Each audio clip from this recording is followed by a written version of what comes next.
Everyone. చదువుకోండి first YouTube ఛానల్‌కి స్వాగతం. ఈరోజు మనం ఎస్‌సీఆర్‌టీ పుస్తకంలో ఉన్న నెక్స్ట్ టాపిక్‌కొచ్చేద్దాం. రాజ్యాలు మరియు సామ్రాజ్యాలు. మనం లాస్ట్ క్లాస్ మన లాస్ట్ క్లాస్‌లో మగధ సామ్రాజ్యం గురించి చూసాం. దానిలో మగధ సామ్రాజ్యాన్ని పాలించిన రాజులు చూసాం. అందులో నెక్స్ట్ పాలించింది నందుల తర్వాత పాలించింది మౌర్యులు.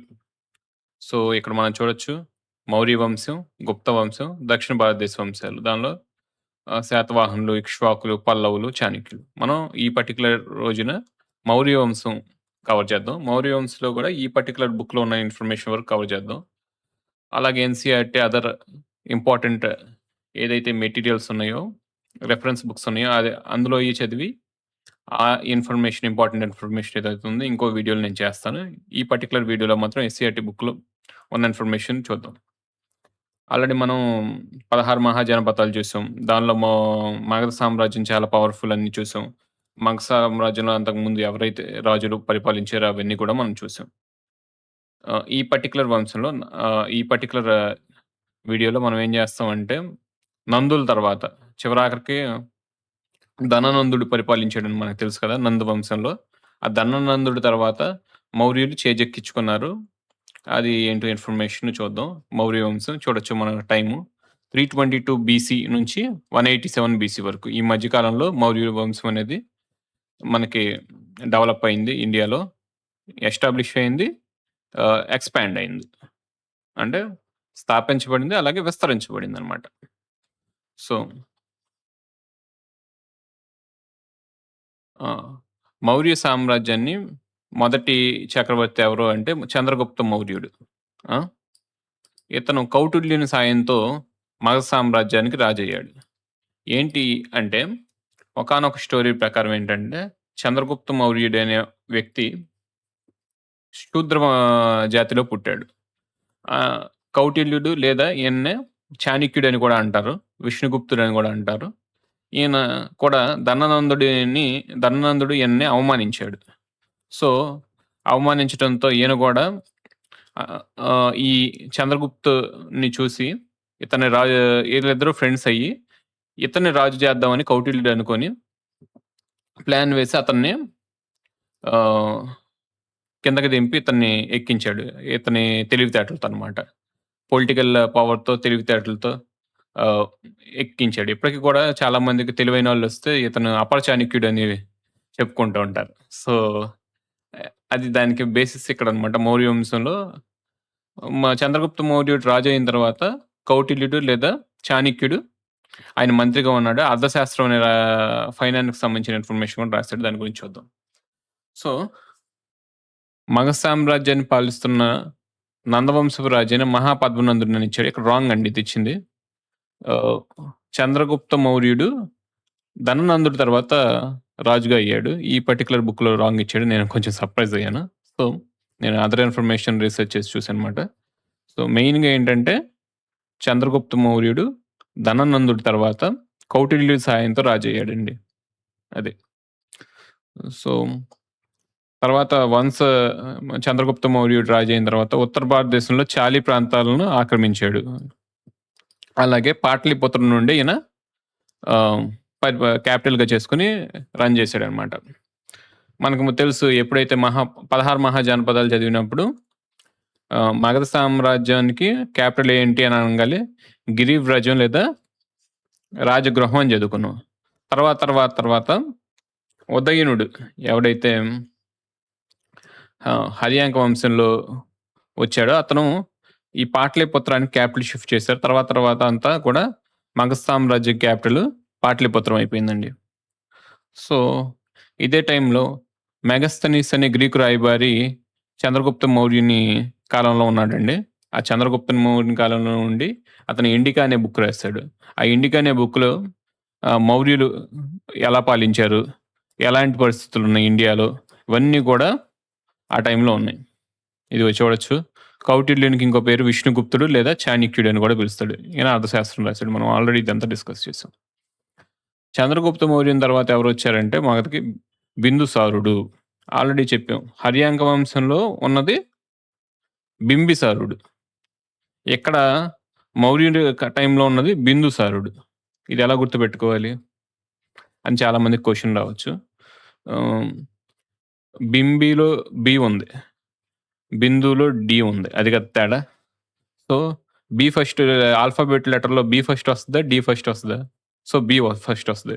బి ఫస్ట్ వస్తది కాబట్టి సో, హర్యాంక వంశం ముందు పాలించింది బింబిసారుడు. తర్వాత పాలించింది బిందుసారుడు. సో, మౌర్య వంశంలో ఉన్నది బిందుసారుడు. హర్యాంక వంశంలో ఉన్నది బింబిసారుడు. ఈ రకంగా మనం గుర్తుపెట్టుకోవచ్చనమాట. Simple trick. చాలా మంది కన్‌ఫ్యూజ్ అవుతున్నారు కాబట్టి ఈ విషయాన్ని చెప్పాను నేను. సో, సో బిందుసారుడు రాజయ్యాడు.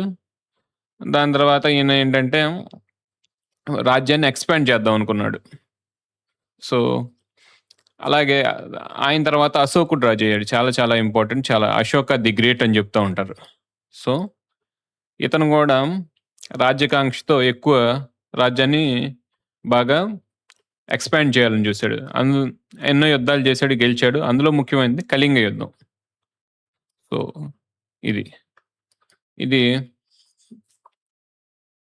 భారతదేశంలో తూర్పు తీరంలో గల స్వతంత్రమైన విశాలమైన రాజ్యం అన్నమాట. ఈ పర్టిక్యులర్ రాజ్యాన్ని అశోకుడి తాత అయినటువంటి చంద్రగుప్త మౌర్యుడు క్యాప్చర్ చేద్దామని ఫెయిల్ అయ్యాడు. సో, దాన్ని డిజైన్‌ని ఫుల్‌ఫిల్ చేయడానికి, ఆ కోరికను ఫుల్‌ఫిల్ చేయడానికి ఇతను అశోకుడు వెళ్లి ఆ రాజ్యాన్ని జయించడానికి యుద్ధం ప్రకటించాడు. యుద్ధంలో గెలుస్తాడు.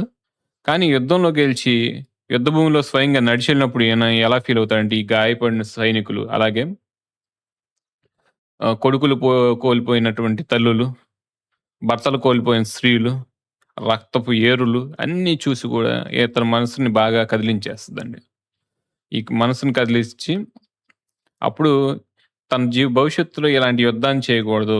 ఎంత డిస్ట్రక్షన్ సృష్టించింది ఇది అని చెప్పి తర్వాత ఈయన బౌద్ధ మతం స్వీకరించి బౌద్ధ ధర్మాన్ని వ్యాప్తి చేయటంలో ప్రాధాన్యత ఇచ్చాడనమాట. అలాగే అహింసని బోధించేటువంటి బౌద్ధ మతాన్ని బాగా ఆకర్షితుడయ్యాడు ఈయన.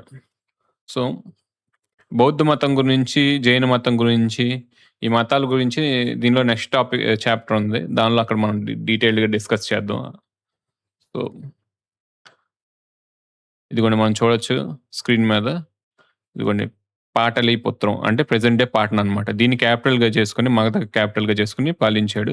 అశోకుడి టైంలో ఇదిగో ఆరెంజ్ కలర్డ్ ఉంది కదా! తక్షశిల ఇదంతా కూడా ఆయన పాలించి క్యాప్చర్ చేసుకొని పాలించాడు. అశోకన్ ఎంపరర్ అనమాట. ఇలాంటి పెద్ద పెద్ద రాజ్యాల్ని ఎంపైర్స్ అంటారు.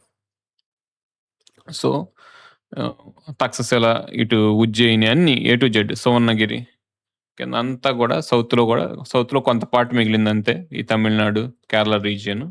అలాగే ఆంధ్రప్రదేశ్‌లో కొంత సౌత్ టిప్ అనమాట. మిగతా అంతా ఈయన పాలించాడు.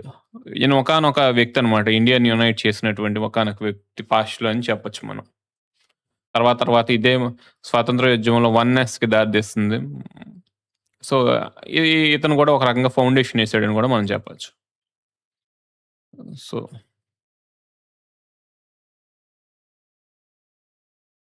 అలాగే మనం చూడొచ్చు.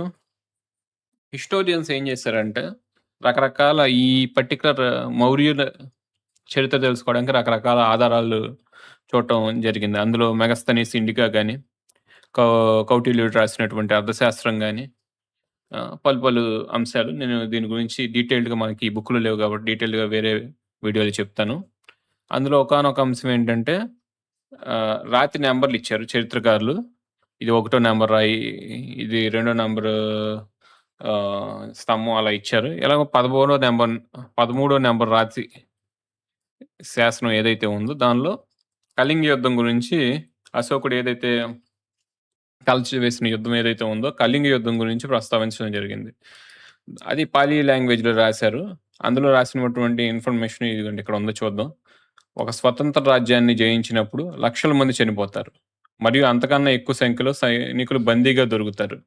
అందువల్లనే నేను విచారంగా ఉన్నారు. ఎవరంటున్నారు ఇది? అశోకుడు అంటున్నాడు. బలం కన్నా ధర్మం ద్వారా ప్రజలను గెలుచుకుంటే ఉత్తమమైందని నేను విశ్వసిస్తున్నాను. నేను శాంతి సందేశాన్ని భవిష్యత్ తరాల కొరకు లిఖిస్తున్నాను. దీనివల్ల నా వారసులు ఎవరూ కూడా యుద్ధం గురించి ఆలోచించరు. దానికి బదులుగా వాళ్ళు ధర్మాన్ని వ్యాప్తి చేయడం గురించే ఆలోచిస్తారు. సో, ఇక ధర్మము అనే పదం ఉంది కదా! ప్రాకృత భాషలో దమ్మము అని ఉందన్నమాట. ఇన్‌ఫాక్ట్ తెలుగులో ప్రకృతి వికృతులు చూసుకుంటే ధర్మము ప్రకృతి, దమ్మము వికృతి. సో, ఈ ఇప్పుడు ప్రెజెంట్ డే ఎవరైతే ఆహ్, బౌద్ధ మతాన్ని ప్రచారం చేస్తున్నారో తెలుగు రాష్ట్రాల్లో, వాళ్ళు ధర్మము అనే పదాన్ని బదులు దమ్మము అనే పదాన్నే వాడుతున్నారు. సో, అలాగే అంబేద్కర్ గారు నియో బుద్ధిస్టు. దాని గురించి కూడా నెక్స్ట్ టాపిక్స్‌లో చూస్తాం. నియో బుద్ధిస్ట్ ఆయన బౌద్ధ మతానికి మారారు. ఇటు వాళ్ళు గూడా ఏంటంటే దమ్మము అనే పదం వాడతారు. ధర్మం అనే పదానికి. రెండిటికి యాక్చువల్లీ మీనింగ్ అయితే ఒకటే. అశోకుడు ఇలాంటి శాసనాలను తన రాజ్యంలో రకరకాల ప్రదేశాల్లో చెక్కించాడు. సో, ఇదనమాట. చూడొచ్చు మనకు ప్రెజెంట్ డే ఏదైతే నేషనల్ ఫ్లాగ్‌లో ఉందో, పింగళి వెంకయ్య గారు ఆహ్, డిజైన్ చేసిన నేషనల్ ఫ్లాగ్‌లో ధర్మచక్రం, అశోకుని ధర్మచక్రం అనేది మధ్యలో ఉంటుంది. మీ అందరికీ తెలిసిన విషయం ఇది. అవునా? సో, అశోక ధర్మం చక్రంలో ప్రధానమైన ఏం సూత్రాలుంటంటే, జంతువుల పట్ల దయ కలిగి ఉండాలి. తల్లిదండ్రుల పట్ల విధేయత కలిగి ఉండాలి. పేదల పట్ల సానుభూతి కలిగి ఉండాలి. పెద్దలను గౌరవించాలి. ఇతర మతాలను విమర్శించరాదు. చాలా ఇంపార్టెంట్. జనాలు ఎక్కువ మంది చేత్తన్నారు ఈ మధ్య. అదే సోషల్ మీడియాలో న్యూస్ అవుతుంది. మానవ జాతి సంక్షేమానికి అందరూ కృషి చేయాలి. సో, ఇదనమాట.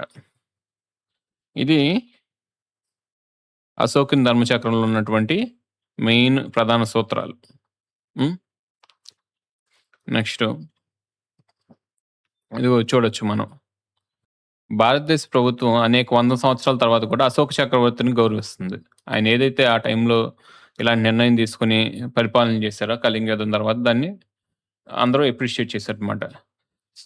సారనాథ్‌లోని అశోకుని శిలాస్తంభంలో 4 సింహాల గుర్తు భారత ప్రభుత్వం జాతీయ చిహ్నంగా స్వీకరించింది. తెలుసు కదా అందరికి. అధికార జాతీయ చిహ్నం ఏంట్రా అంటే మన దేశానికి ఇదిగో 4 చిహ్నాలు.